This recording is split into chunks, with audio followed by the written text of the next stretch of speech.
Well, his work precedes him. He's got to be one of the biggest figures in digital media today. Nick Shirley, it is good to see you here on Capitol Hill. Thank you. I'm happy to be here. Your first visit, kind of in an official capacity, I guess? I would guess so. Yeah, other times have been unannounced and I've gone and done my own thing. I have heard your name bandied about more in the last months than I do most anyone who's been considered a media pro in years. What do you make of your newfound fame, if that's what you want to call it? You probably don't call it that, but that's what it is. Yeah, it's been different because before all this, people knew who I was as far as like my videos. I had 1 million subscribers on YouTube, but this one really hit all social media. It hit on X, it hit on YouTube, it hit on all platforms, and it really did go worldwide. I'm getting messages from people from Australia and the UK saying we have the same fraud happening inside of our country. Why did you decide to engage on this front? And tell people, for people that don't know your work prior to becoming sort of the news household name that you've become, what were you known for primarily before? Before this, I had done videos on immigration, had spoken to illegal migrants that came across the border in the U.S. I did a lot of stuff on the election, have traveled to over 15 countries in the past year and a half making videos about current events, had gone to the prisons in El Salvador, had gone in the favelas of Brazil, had spent times in the streets of Kensington, Philadelphia, the streets of Skid Row, Zombieland and Crackolandia in Sao Paulo. I had done a lot before this. And so Why?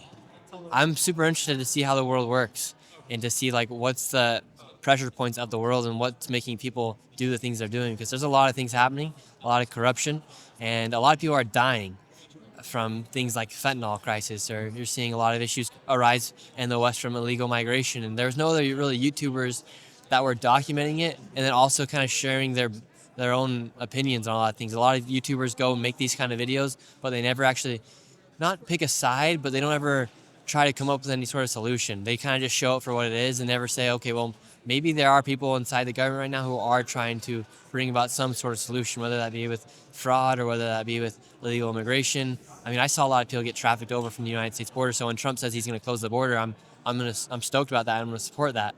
I'm not going to support the other side that's endorsing that. Have you spoken to President Trump? I gave a briefing to him at the White House for Antifa.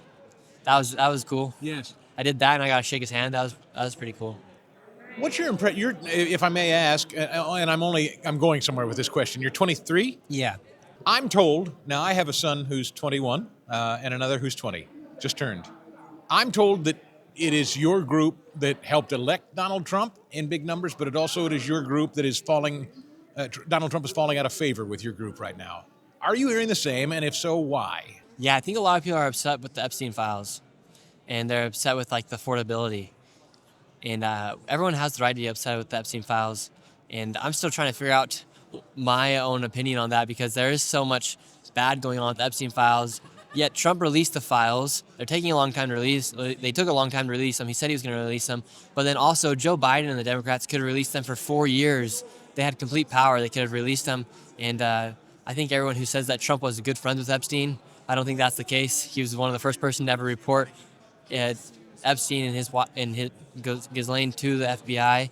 And so I think you're seeing kind of a lot of media manipulation. And I'm thinking Trump's waiting, because a lot of the Democrats didn't even believe in anything about Epstein beforehand. So I think Trump he could be playing us all as far as letting it play out, so that way all the evidence comes about and then comes down with the hammer. It is pretty clear. Because now they're arresting people in the UK, Norway, they arrested people as well. People are stepping down. So I think arrests will need to happen, and that will kind of restore the faith of people here in the United States once arrests do happen from Epstein. But if nothing does happen, everyone's going to lose faith. I mean, no one can doubt that if Donald Trump were implicated in these files, someone would have released them before now. I mean, they've tried to murder the man, for heaven's sakes. Exactly, and they just tried to murder him the other day at Mar-a-Lago. Right. So it's hard to believe if there was something on in the man himself, they wouldn't have gotten to it by now, right?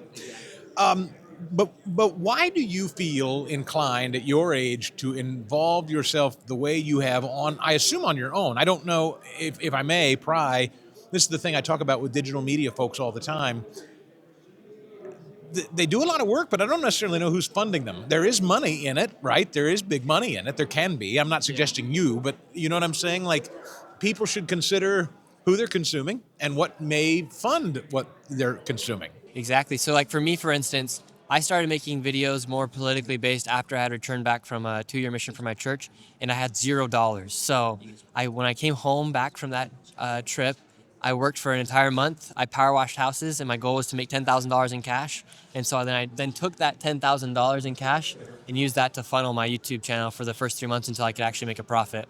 Because you actually don't really make money on YouTube until you can start getting the millions of views. You funded it, Yeah. but did you always with the goal in mind you were going to grow your YouTube views? Yeah, I always knew I was gonna be a YouTuber. Wow, always. That was always your goal. Yeah, since I was 15, I've made a video pretty much every week since I was 15 years old. Even when I went on my mission trip, I was still making videos, interviewing people about Jesus in Spanish. I'd upload those onto Facebook. But so I've always had this like inkling to make these YouTube videos, and now it's kind of turned into what it is today. And now I know why. Is that what drives you, Jesus? Well, I mean, I have faith in Jesus, and so I try to live my life in a way where I'd be please Jesus. Yeah. But I wouldn't say like he's the driver to go make a political-based video. Right. I think that's more like maybe he's the one giving me the impressions to do it. Yes, because it's changing lives. You're exposing things that other journalists aren't talking about. I think you've probably noticed that people that are professional journalists are not covering what you're covering, which is why you've gotten the attention you've gotten. Yeah, 100%. Because this is the stuff that's affecting people. Illegal immigration is affecting a lot of people. I mean, I think one of the reasons why housing is expensive here in the United States is because you brought in 20 illegal migrants, and they also need a place to live. And so it's basic supply and demand that when there's less of a supply, the demand goes up and so does the price. Yeah. And but now you're seeing rents go down, which is good, but it's so expensive. And so I think that I try to focus on things that we can actually control, because we as young people and just general population in general, we can't control everything that happens in the government, but we can go after fraud. We can't expose what's actually going on. Are we gonna be the ones writing the bills and stuff? No, but we can be the ones to show the reality of what's happening, and then that creates the impression for the people here to make a difference. I just talked to a lady who just came up with a new bill to pass against the fraudsters because of what I have done. So that's one way where we can do our part in exposing. Do you believe with young people? Young people are either at home and upset and angry or taking action as you are. I mean, you don't seem angry. You don't come off as an angry person, but I hear a lot that younger people your age are angry right now about the state of things in the country. How do you describe yourself? Yeah, I'm not angry. I am upset, and when I do go look at the price of houses or the prices of rent, I'm like, holy crap, how are people doing this? But the reason why these people, I feel bad for a lot of these kids who are upset because they've been told that they need to go to college, and then they go to college, and then they finish, they can't even get a job that could provide a good life for them. Yeah. Or they've gotten to a point where their debt's so high that their income, they'll be paying off their debt for years and years. Where do you go from here?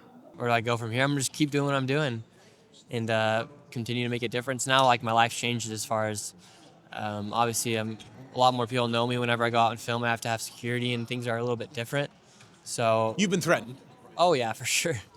Are you fearful when you walk into these places? I've seen some of your videos where you walk into these Somali-run places that clearly are engaging in fraud. Does that intimidate you?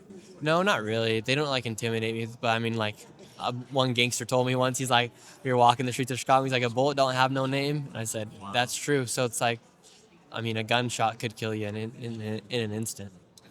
But you're not afraid of that?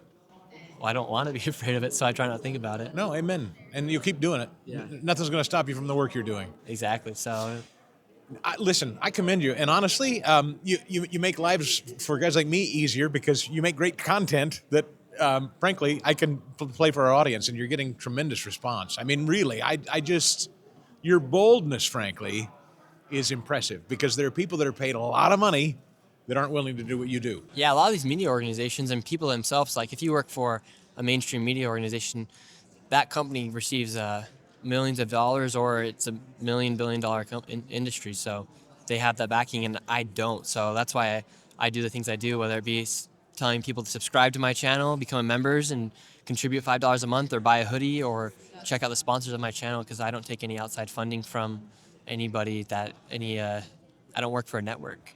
Final question. I can't help, just because I'm a dad. I'm a dad of a couple of boys almost your age. What about your folks, your family? Do they have an opinion on what you do? Have they talked to you about it? Oh, yeah, they support it. They love it. My mom. They haven't said, hey, easy now, you're getting a little too much attention? Things have changed. So like obviously now we like the conversations are a little bit different, but no, they're still very much supportive. Yeah. So go for Got to it. keep going No fear. onward. Hey, listen, man. I thank you for what you do. Seriously, it's a real Thank honor you. to meet Appreciate you. I appreciate it. God God bless bless you. Have a good day. You too.